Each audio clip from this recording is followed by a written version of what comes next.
റൂഹ് ഭൗതികമോ അഭൗതികമോ? റൂഹ് ഭൗതികമാണോ അഭൗതികമാണോ പറയണം. റൂഹ് ഭൗതികമാണോ അഭൗതികമാണോ പറയണം. അഭൗതികമെന്ന് പറഞ്ഞാൽ അല്ല മാത്രമാണ്. അപ്പൊ റൂഹോ? ഒന്നുകിൽ റൂഹ് അല്ലയാണെന്ന് സമ്മതിക്കണം, അല്ലെങ്കിലോ റൂഹ് അത് അഭൗതികമാണെന്ന് സമ്മതിക്കണം. റൂഹ് അഭൗതികമാണെന്ന് സമ്മതിച്ചാൽ അള്ളാഹു മാത്രമല്ല അഭൗതികം എന്നതിൽ നമ്മെ സംബന്ധിച്ചിടത്തോളം നമ്മൾ പറയുമ്പോൾ വരുന്നത് എന്ന് സമ്മതിക്കണം. ഇനി അതല്ല, റൂഹ് അല്ലയാണെന്ന് സമ്മതിക്കണം. ഇപ്പൊ ഇവരുടെ വാദപ്രകാരം റൂഹ് ആരായി? അഭൗതികം ആര് മാത്ര?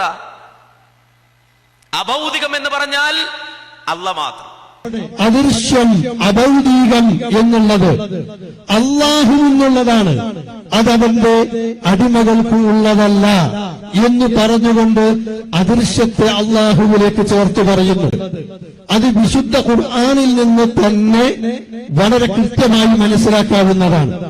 വലില്ലാഹി ഗൈബുസ് സമാവാതി വൽ അർദ് ഫഅബ്ദുഹു വതവക്കൽ അലൈഹി വഇലൈഹി യുർജഉൽ അംറു കുല്ലുഹു എന്ന് തുടങ്ങിക്കൊണ്ട് വിശുദ്ധ ഖുർആൻ അവിടെ അദൃശ്യം അഭൗതികം എന്നുള്ളത് അല്ലാഹു എന്നുള്ളതാണ്, അതവന്റെ അടിമകൾക്ക് ഉള്ളതല്ല എന്ന് പറഞ്ഞുകൊണ്ട് അദൃശ്യത്തെ അല്ലാഹുവിലേക്ക് ചേർത്ത് പറയുന്നു.